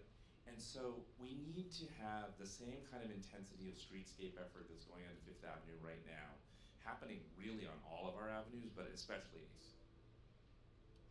I'm sorry, I just have to agree. I agree. I think that there has to be a seriousness of purpose, and when you think it is a hole in a donut, it's got a moat around it. And I think the challenge is how do you weave this neighborhood into the surrounding neighborhoods, a master plan that considers what our streets look and feel like in Midtown West. I think housing, I hope housing will have, it'll take a while for these residents to come online, but it should have an impact in terms of the optics of what's on the streets and what the neighborhood looks and feels like after hours. But I think it's really a matter of seriously considering how do we integrate the neighborhood with the rest of the central business district, instead of, and I will say that I really feel like doubling down. The zoning is going to be a huge, the Midtown South hopefully will be a huge improvement and have a huge impact. There was a big carve out with the Midtown South plan, 37 buildings, 4 million square feet, right along 8th Avenue, that won't be converting to housing. You know, you're going to lose about 1,000 housing units because of that. Where this idea came from, why it was implemented, but you know, people keep telling me, you know, as we learned about this at the very last minute, oh well, the closer you get to making sausage, you know, what is this making sausage nonsense? You know, I mean, you go through a public process, you explain what the plan is, people are for or against it. We're not making sausage at the 11th hour. So, you know, that nonsense has to stop. Or you don't think we need space for sausage manufacturing? No sausage manufacturing. That was a meatpacking district. And you know what it is now? Really cool. It is really cool. And there's no sausage down there. So, no, I mean, this is serious. This is really serious. These last minute member deals that are made, you know, is an argument against membership deference. Sorry, I don't want to cut in on Amy's turf here, but the meatpacking district actually doesn't allow housing in a lot of places, and there was adaptive reuse of buildings. And so I disagree with Barbara at my peril, but I think there is something to be said for keeping some of these buildings and having them adaptively reused for better uses and not tearing down every building and every piece of fabric in the neighborhood, right? But you know, then the question is, how can we, whether it's tax incentives or other things, encourage, you know, we very actively encourage residential conversion in Lower Manhattan in the, you know, with the 421G program. I think there are other things you can do beyond. And the other thing is, 7th Avenue in, I think it was in the Giuliani administration, had a massive upzoning, right? I'm not sure that by itself made 7th Avenue a great place. It's necessary but not sufficient. It's also about looking at the look and feel of everything. So I just think it's a few pieces to the puzzle, not just one. I will just throw in housing with affordable and supportive, and that city and state come together to align on coordination of services for folks in this community. Where there are multiple funding sources, state and city, and everybody's trying to serve the same person, that can be really complicated, overwhelming, tripping over each other. So enhanced coordination and a commitment to that between city and state. Since Amy mentioned housing, housing cannot be in a vacuum. I just want to make sure that everybody understands that that's where planning comes in.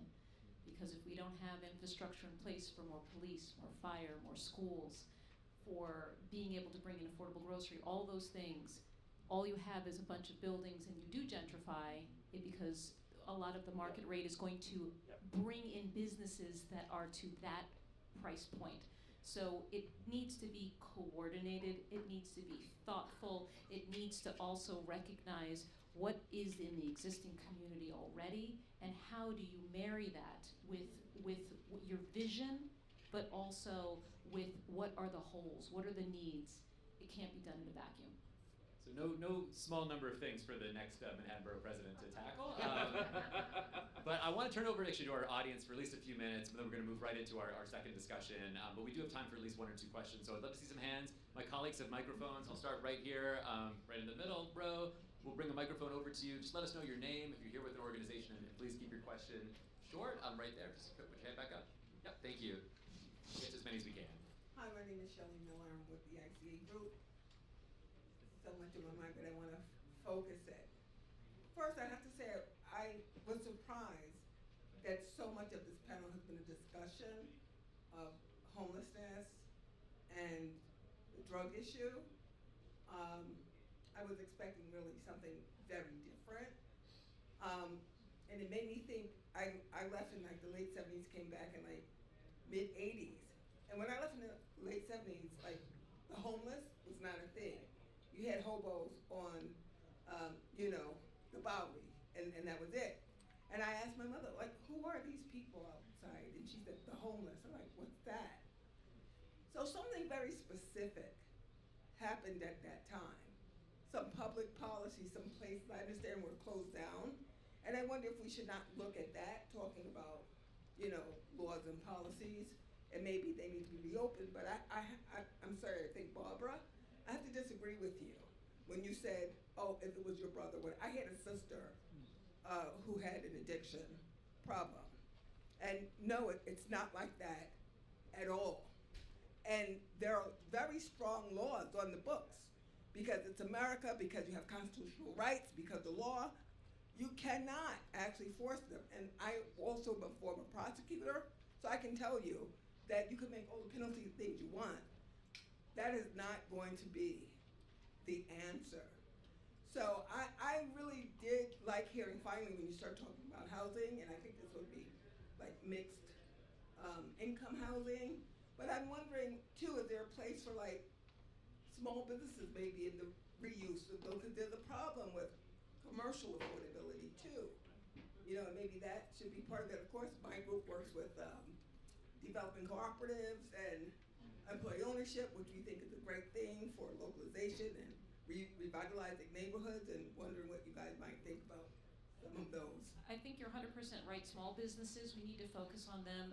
One of the things I mentioned earlier was just ideas coming at the top of my head, working with small business services to think about how do we maybe think about this area where there's an opportunity for incubators, pop-up shops, where we're supporting local New York businesses, where you actually have that corridor. You can make the corridor where it's like, welcome to New York businesses, right? So it's all different ideas.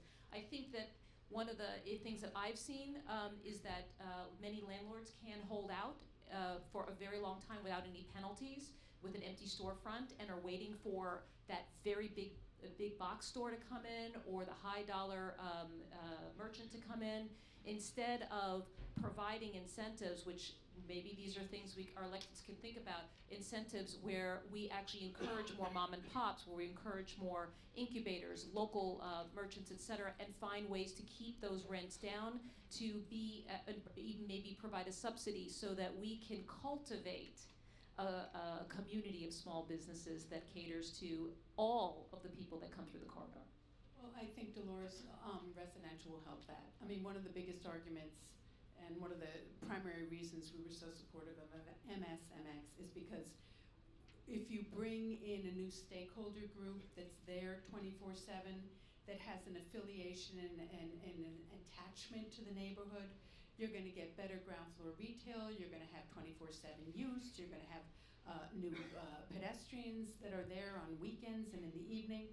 So we are very hopeful that the addition of residential in the neighborhood could possibly be the switch, we hope, that will really transform the neighborhood. It will happen over time, but now at least that possibility exists. It did not before. Thanks so much for the question. Yeah, we'll go right there. Microphone's coming your way. First of all, thank you, everyone. I have great respect for this entire group of people, particularly Barbara, who's been an ally in the work for so long. One question, two parts, because design and people go hand in hand. On the design front, why aren't we doing piggybacking planning? You know, with rezonings or with street plans or this enormous investment in Fifth Avenue, why aren't we baking in budgetary tools to plan the next site? Why isn't that happening? And maybe that's a question for Dan at the next one, but in my mind, an extra 20 or 40 billion for planning for the next project just makes sense and keeps the momentum going. On the people side, Barbara, you know, for a very long time I represented a business improvement district in District 8, East Harlem and the South Bronx, and we have very similar people challenges. Why aren't business improvement districts, coalitions of organizations, moving towards Albany or the city council and demanding that we put caps on social services, or demanding that we put programmatic audits on social services? We put financial audits on them all the time, but we never actually measure their success. Right, so I think that, like all things, you know, we should be looking at outcomes, not just investments. And so, you know, the definition of insanity is doing the same thing over and over again and not having a different outcome. So we believe very strongly in the Midtown Improvement Community Coalition, discusses that all the time, you know, about outcomes, how are you measuring outcomes, you know, that sort of thing. So I agree. I feel very strongly about fair share, and I don't know what the answer is. It's a legislative answer. It's not part of the planning process, as Chair Garodnick pointed out to me 2 years ago. So where is it? Where is it in our planning process where you say, you can't cite that here because there's an oversaturation? And I don't know where that place is, but someone in this room does.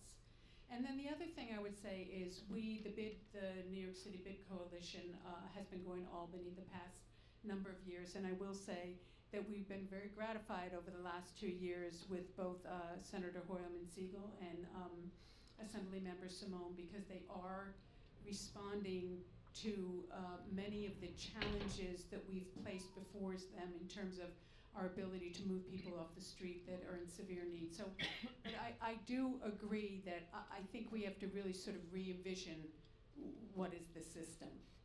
If I could add quickly to that, any state or city funded program is audited and monitored, and there's targets, there's outcomes, there's goals, there's all of that. So that happens. I think where we're trying to both, where social services providers are trying to both remain mission aligned in compliance with their funding contracts and their oversight agencies, and also work with all the other stakeholders that exist, there can sometimes not be the easiest alignment of goals and priorities. So I guess I would, in response to your comment, say, not that there's not any monitoring or oversight or auditing, but that there's efforts to have open dialogue around with broader community stakeholders and just the broader community around what those shared goals are, and how nonprofit providers who are providing those services can, also within the bounds of their contracts, be able to do that partnering and share goals. I just want to quickly, at the beginning of your question, we have a structural problem in our government, which is that the planning department, I'm going to say this with Dan here, and I think he knows it really well. First of all, it's desperately underfunded. Secondly, so I was Manhattan planning director after 9/11. Dan Doctoroff, who was the deputy mayor at the time, saw to it that we had resources to do planning before we did zoning. Amanda Burton was able to control consultants that then did the waterfronts, right, that worked on the Highline design. So the thing is, that is much more the exception than the rule. Everything we've talked about today, the streetscape stuff's under DOT, the scaffolding's actually under DOB, the zoning's under city planning, and EDC has the money for the consultants. Right? And it's a real problem. So how does the planning chair do planning when all of those pieces are so atomized, right? And I think it's something we really need to change when we've got excellent people who are planning chairs. Hear, hear. Michelle, I think you segued right into the next portion of our event. It couldn't have been better. So thank you. If everyone would join me in a round of applause for our amazing panelists. Thank you all so much. So appreciate your time. Don't go anywhere. Chair Grappling, if you come and join me on the stage. And we will have time for more questions at the end of our chat, so please stick around.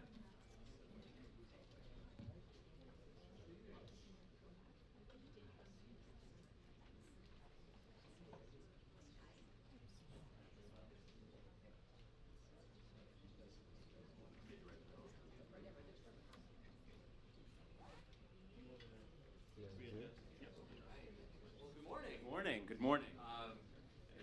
Everybody can hear us okay? Should have asked at the beginning. All right, good morning again, everyone. I hope you're not sick of me already, but thank you for sticking with us. I'm so thrilled to introduce Chair Garodnick. I could not be more excited for this part of the conversation. As everyone in this room knows, obviously, Dan Garodnick is the chair of the City Planning Commission, and his full, extensive biography is in if you scan those QR codes, it's in the event program. But we'll dispense with that today, and I think just get right into the conversation. Dan, so good to have you with us. Thank you. It's good to see you. Yeah. Thanks for having me. So I guess I want to start with just asking a little bit of your big picture thinking about the corridor that we've been talking about today. I mean, are you a glass half full, a glass half empty? When you look at 8th Avenue, do you see one of the most neglected commercial corridors in the city? Do you see an area that has challenges but is brimming with opportunity? How do you think about 8th Avenue when you walk up and down that stretch today? So I'm a New Yorker, like so many of the people in this room, and recognize that this is a difficult stretch to navigate. The sidewalks are narrow, there's a lot of people, and it is challenged public space without question. And at the same time, I see it as a space that has real opportunity for a variety of reasons, which I expect we'll talk about here, not the least of which is new and improved transit hubs at both ends, new opportunities coming out of Midtown South.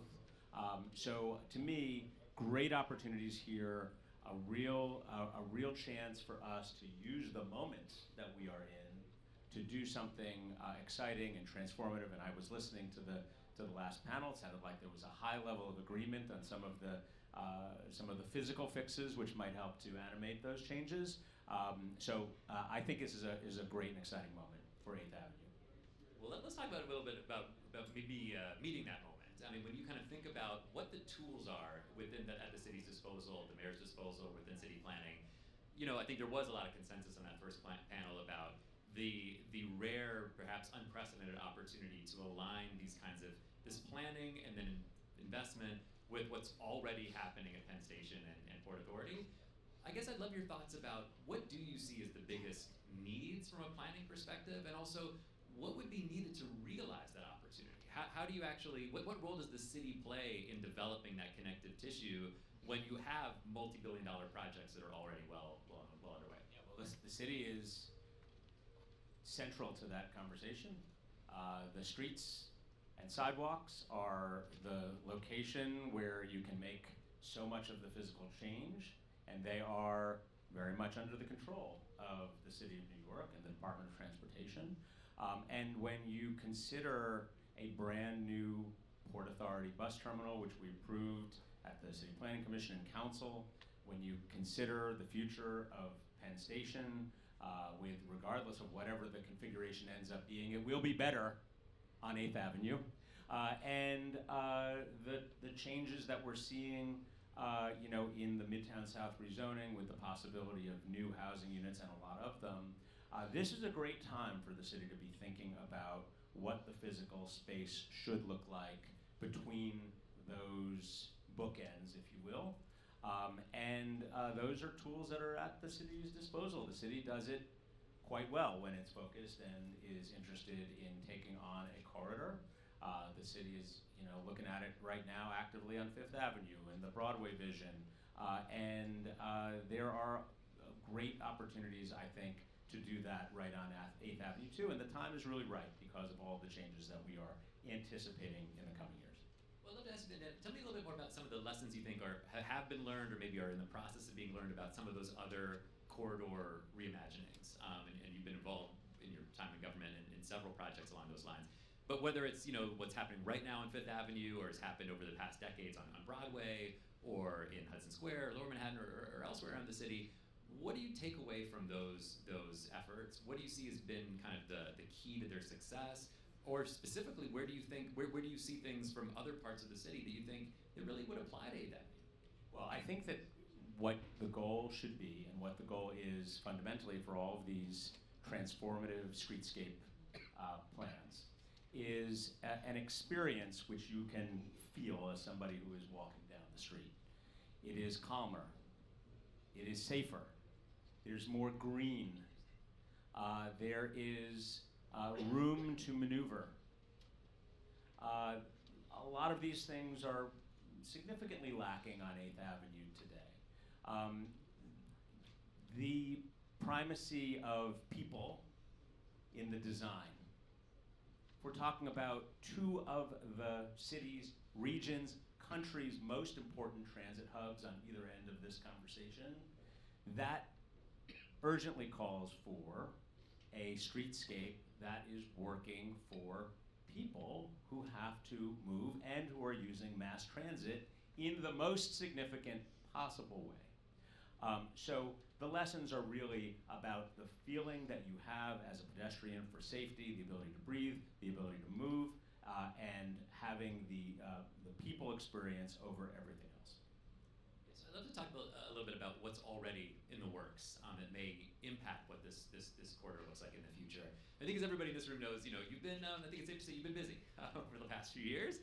Maybe no one, this is my words, has been kind of more busier or arguably more effective than you and your agency, I think, in these past few years, with huge transformative changes that have been very carefully planned and negotiated, coming to produce more housing in every neighborhood and to really unlock economic opportunity in every neighborhood.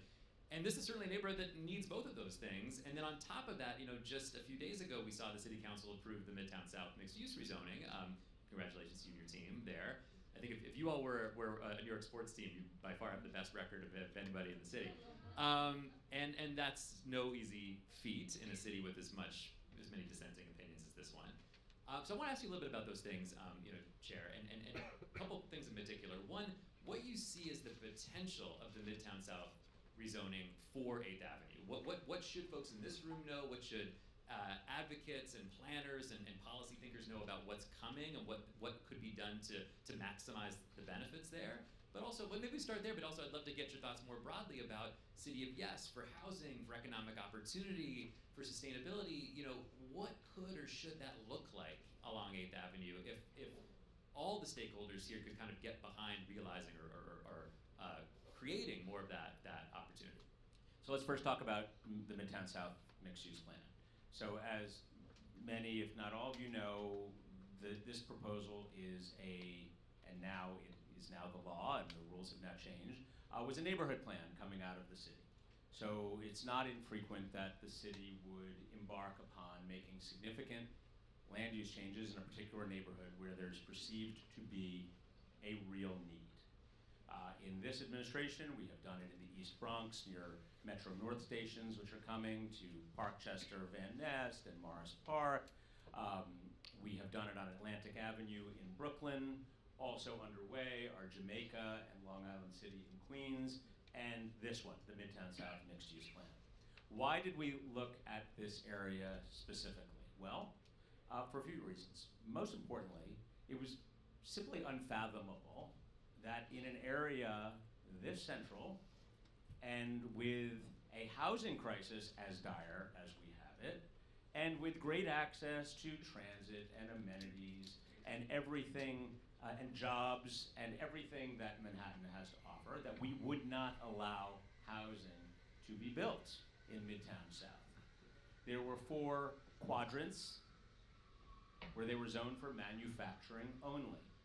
And they lived between 24th and 41st Streets, between 5th and the very famous 8th Avenue.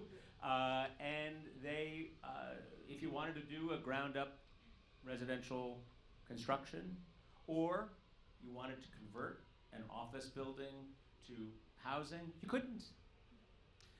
And that simply did not make sense for New York City in 2025 and beyond.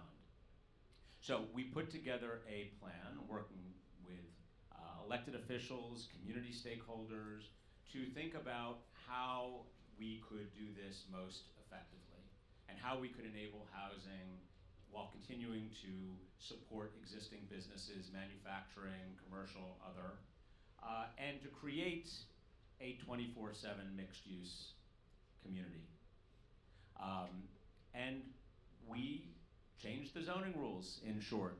We allowed for high-density residential, the highest density residential. In fact, we fought very hard to get new tools from the state of New York to allow us to do more than what was a limit on how much residential density New York City could do. For those who are the super nerdy among us, that was the 12 FAR cap in New York City. We were successful in getting that cap lifted, and we thought to ourselves, well, if we're going to use that tool anywhere, well, you use that in Midtown. So we proposed, and it was adopted, to use that tool at 15, 18 FAR right in Midtown South, while also continuing to, good, thank you, see, all right. Great, I'm sorry, you know what, that's on me, because, okay, the question was what's FAR? It's really the amount of development that you're allowed to do. The higher the FAR, it's a calculation as to how much your development you can do on your lot. So you multiply it by your lot size, and it tells you the overall number of square feet that you can develop on the lot. So if your FAR is 18, you have more development rights on your lot than it is if it were 12 or 10 or 5 or 1. Okay? So there was a cap at 12. In Midtown South, we bumped it to 15 and 18 to allow for more development, more residential development, and in our vision, a mixed-use 24/7 neighborhood. Now, why is the 24/7 piece so important? I listened to the first panel talking about a lot of the challenges in the area, concerns about the life on the street. In some cases, too much life because you can't get through and you need wider sidewalks. And in other cases, not enough life because at nighttime or on weekends, there just is not enough going on. This proposal, with the nearly 10,000 homes that it will create, about 2,700 of them permanently affordable and income restricted, will give new life to this neighborhood. And it will, I believe, give a shot in the arm to the entire area which I described between 24th and 41st, 5th to 8th Avenue, and will create that experience where it really is a 24/7, eyes on the street, lots of activity. In the context of the Port Authority bus terminal, we worked very hard to make sure that there were activating retail opportunities at the street front. We widened sidewalks as part of that. We have been thinking about how to really enable change in an area which needs change for all the reasons that prompt this conversation here. But that's what animated this entire discussion. We were really pleased to be able to work with the council members, Powers, Botcher, Borough President Mark Levine, to be able to get this done. Of course, the local stakeholders like Barbara and others. These are hard. These are hard to get through. There are a lot of interests at play.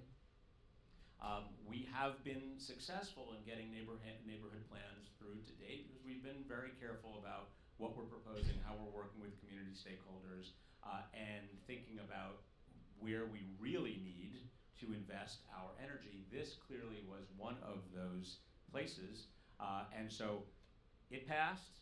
The rules are now in place, they are effective, and we expect to see new construction, we expect to see office to residential conversions happening. All of this will give life to the neighborhood. Now, you also asked about citywide rezonings. Yeah, absolutely. I think when I speak to folks about this, I think there's often, when folks have some awareness, it's often around the idea of a little more housing everywhere. Less so, and this includes, well-informed stakeholders from organizations that serve the community around, well, what is City of Yes for economic opportunity really going to mean in our district? How do we realize this? And I think maybe even less around kind of sustainability. So I wanted you to tell everybody in this room a little bit more about when you look at 8th Avenue, you think, hey, what we've already done as a city with the 3 City of Yes packages, here's what this could look like in the neighborhood. Yes, that means technical assistance, or means investments in specific things, or means more awareness of what's new and changed and allowed now. But what do you see as the kind of the opportunities there that maybe, hey, they're on the books right now, but let's actually realize more of them in this area? Yes, I think it's a really important point that land use changes can do a lot. They're not everything. But we did make a lot of them.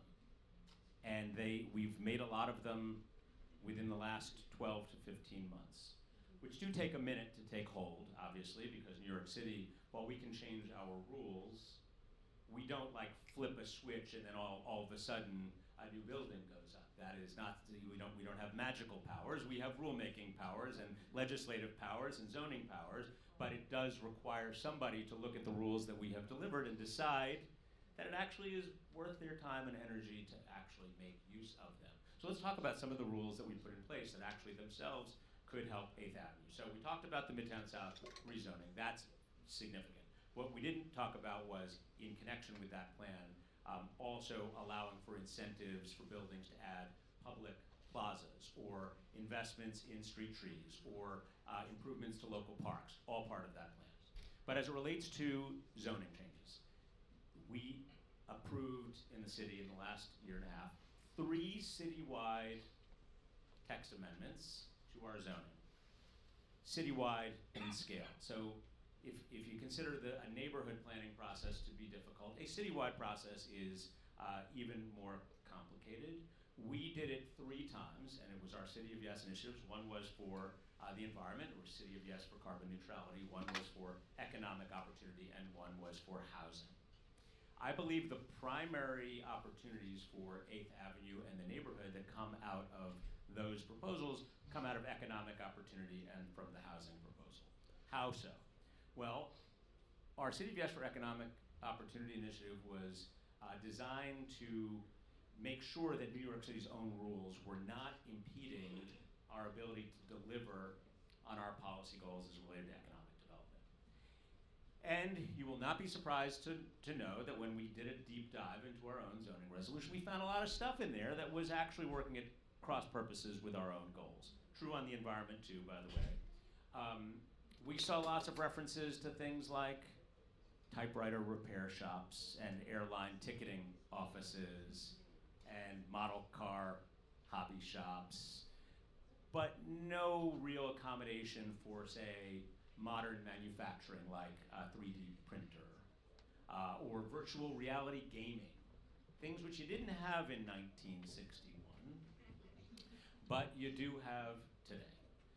So when we proposed City of Yes for Economic Opportunity, it was with an eye toward improving our own rules to allow for flexibility, to take out the things that were keeping storefronts vacant, for example, whether it was hyper-prescribed uses that were prolonging vacancies or rules that were making it difficult for people to work from or have a business from their own home, or to allow for, which you couldn't do before, allow for commercial space to be physically above residential space in a building, even if they were completely separated by elevator banks.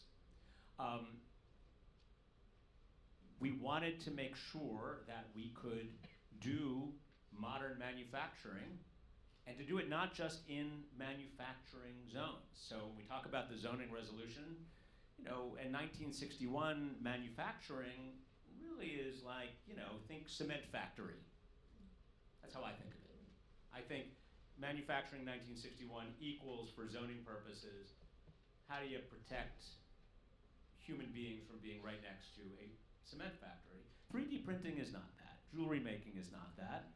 And we wanted to make sure that you could do those sorts of things, not just in manufacturing districts, also in commercial districts.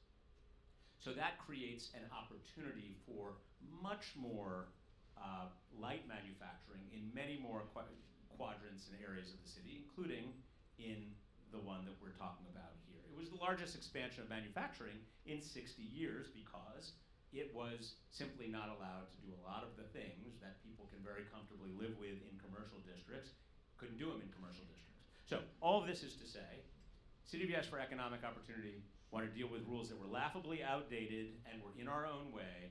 We dealt with them, and it will have the effect of reducing storefront vacancies, creating more flexibility and opportunity, allowing for commercial to be in more types of buildings, and we believe that will spur economic growth citywide, and certainly right here in this neighborhood. City of Yes for Housing Opportunity. So economic opportunity was the biggest overhaul in zoning in New York City's history until we passed City of Yes for Housing Opportunity, which was the very biggest one. And that was, as you correctly pointed out, designed to create a little bit more housing in every neighborhood of New York City. And we did it through a variety of tools, and I will spare you all of the details of this proposal, but I will highlight the couple of things that really are most germane to 8th Avenue. We allowed for a bonus for affordable housing, so you get a little bit more development rights, a little more FAR, if you deliver affordable housing in your building. We also allowed for office to residential conversions much more liberally than in the past. City of Yes with housing opportunity without the Midtown South plan would not have allowed for housing in Midtown because it was a manufacturing only zone. But what we did do through Midtown South rezoning, allow housing, so therefore you could use our conversion rules that we developed through this broader initiative. We also allowed for the transferability of landmark air rights, a little bit more flexibility than what were otherwise allowed before. For the benefit of landmarks, we've not seen much use of our existing rules for landmark air right transfers over the last 50, 60 years. We made it a little easier. You could transfer those air rights just a smidge further than what you otherwise were allowed to do. All of this was designed to open a door throughout the entire city. It was not Midtown specific, But in Midtown, bonus for affordable, landmark transfers, office to residential were some of the key points that were activated by that proposal. It's really helpful, Chair, and I think gets at maybe my last question. I'll turn it over to the audience, which is around realizing more of those benefits. But in particular, with so many folks in this room, including the members of the previous panel, that expressed so much frustration around why haven't we been able to elevate the opportunities and the challenges along 8th Avenue when other parts of the city have seen kind of sustained investment and opportunities to rethink the landscape. And I guess I'm curious because I think wearing many hats over the years, as an elected official, in your current role as a nonprofit leader, you've been a part of or led efforts to draw the attention of policymakers to opportunities to rethink places, to invest in them more holistically, and specifically to transform commercial districts. And look, some of those things have been led by the city, by City Hall, or by DCP, or other government officials. Sometimes they've really emerged from kind of community voices and advocacy. And I'm curious, what recommendations do you have for the stakeholders in this room who want this change so desperately, that they see opportunities to make specific improvements? They feel frustrated that for years or decades they haven't gotten there. Are there ways that they can help instigate this change? What do you see as necessary to actually make the change that is so widely sought in this room to actually happen? Yeah, I think it's a really important point. And I think that this is a really great moment for this conversation. There's no one route to doing it. And the various initiatives that you alluded to came about in all very, very different ways from a public perspective.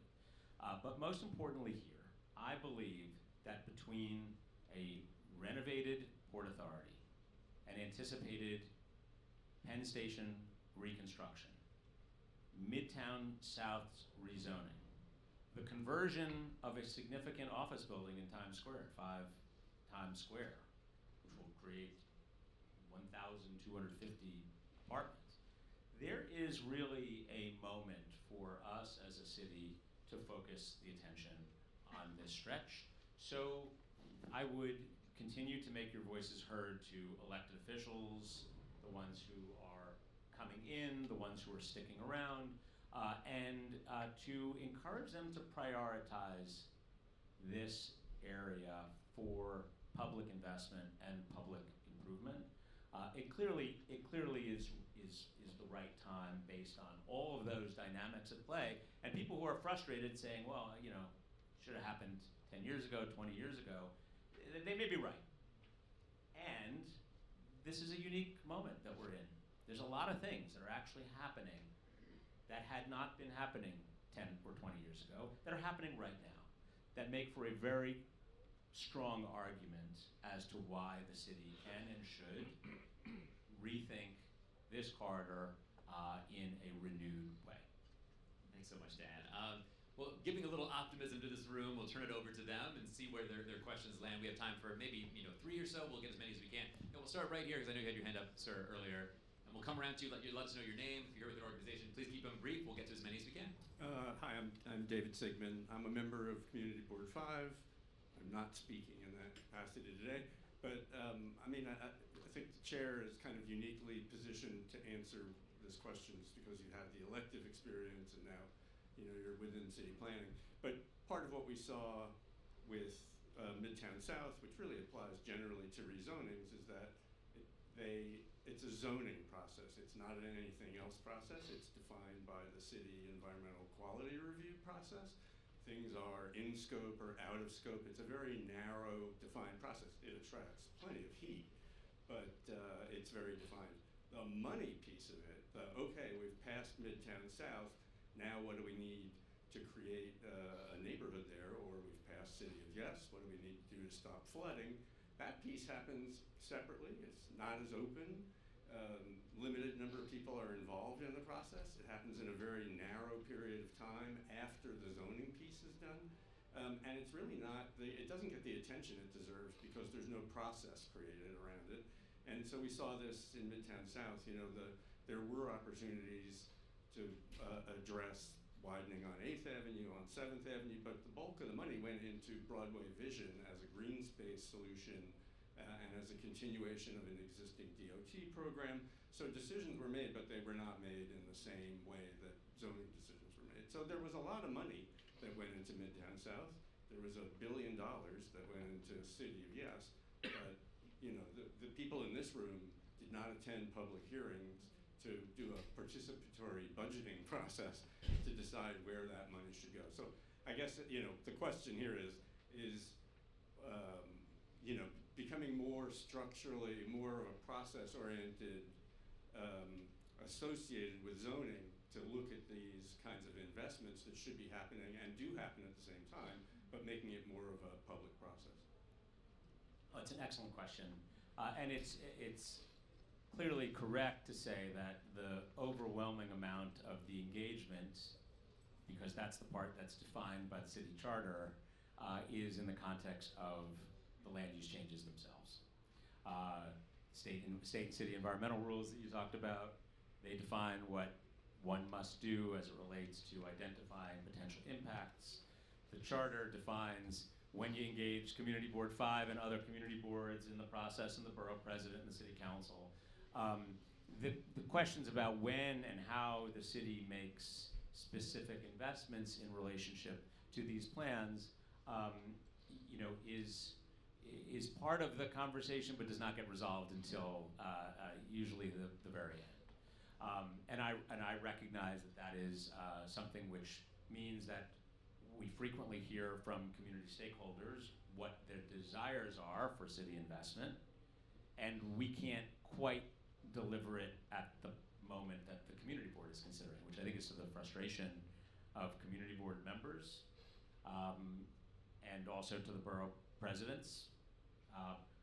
But we do take those recommendations very seriously and look at them very closely when developing the package of investments that are actually landed upon at the end. And we work with the city council member, to ensure that those investments are reflective of what they believe are community needs. Now, there's probably a broader philosophical question we'd have about participatory budgeting and who should be in the room when some of those final decisions are made, whether it's sausage is good or bad, and all of the things, healthy or unhealthy, at the end. But the parts of the process that are defined to be public are public, and the city is making its decisions as to what investments it wants to make to improve those neighborhoods contemporaneously, is something which tends to be negotiated between City Hall and the council toward the end of the process. But you're correct to identify that it is a different process. Thank you. Yeah, we'll go to the front row here. Mike's coming your way. Hi, my name's Zoe. So I'm actually part of the New York Fashion Workforce Development Coalition. I'm not speaking on behalf of them necessarily. I'm just speaking from my own experience working with them.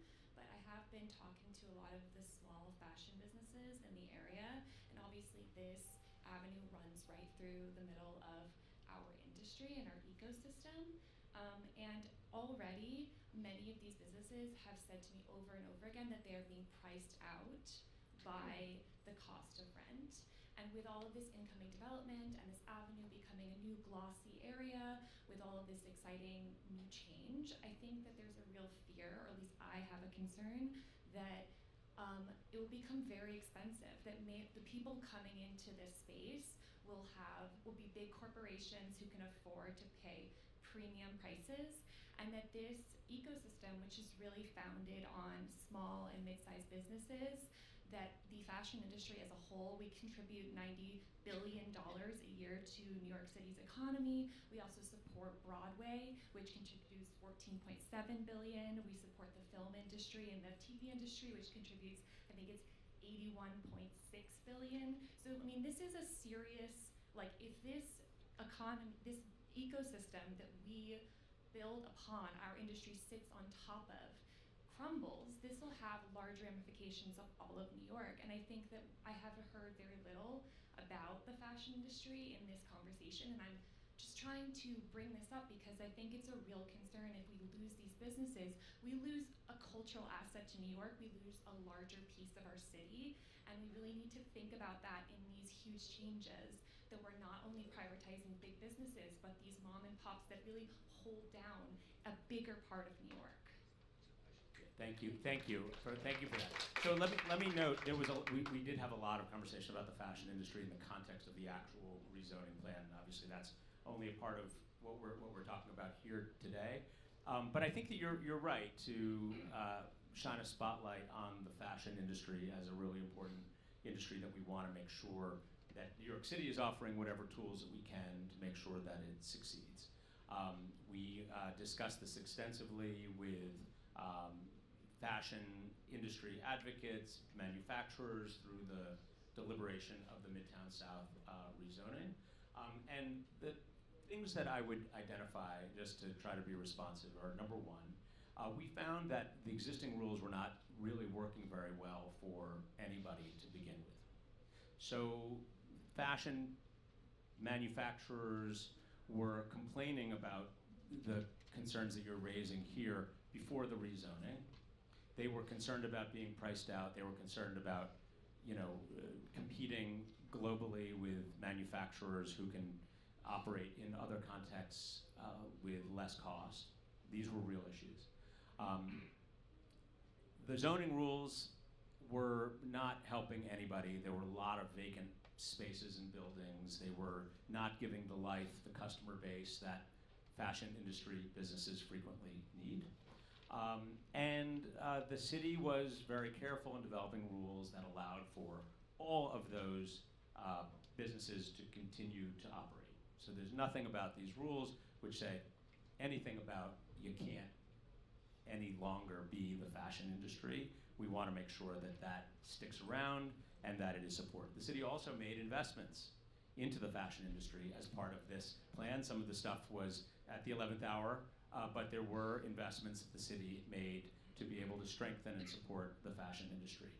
And the last thing I would say is, when thinking about the big businesses or what might actually occupy space, the existing manufacturing and office space that exists in the area that we're talking about between 24th and 41st Street, 5th to 8th Avenue, is really we're not talking about Class A office space, we're talking about Class B, Class C office space, which has struggled recently. We have a roughly 17% vacancy rate in New York City commercial office space, largely in the Class B and Class C categories. And the result of not having sufficient occupancy is something that affects everybody. It affects the businesses that are there, for sure, but it also affects the life on the street. It affects the feeling of the entire neighborhood, and it was something that we really felt like we needed to take action to support. The big businesses, the one that you talked about, usually they find themselves gravitating toward Class A office space, which is when think those fancy new buildings that are going up on Park Avenue or like a One Vanderbilt and places like that. We really have an issue in New York City as it relates to our office space for Class and B and C buildings, and we really thought that it was important for us to find a way to throw a lifeline. So anyway, all of this is to say, I'm glad you raised the issue. We took steps in this rezoning process to do our best to be respectful and supportive of the fashion industry because we want to make sure that it continues to succeed in New York. Thanks so much, Dan. And unfortunately, that is all the time we have today. So if you all would join me in a round of applause for Chair Garadnik, thank you so much. Everything you're doing, that you spent some time with us today. Thanks again to all of you for being here and everyone who's joined us on the live stream. And a special big thank you to Barbara and the Garment District Alliance for supporting today's event, and to GFP Real Estate and Kaufman Olmsted Properties and Meyer Equities. Thank you all so much. You can find our work online at nycfuture.org. Stay in touch. Let us know what you think. And maybe go out there on 8th Avenue today. Support a small business. Tell us what you're seeing.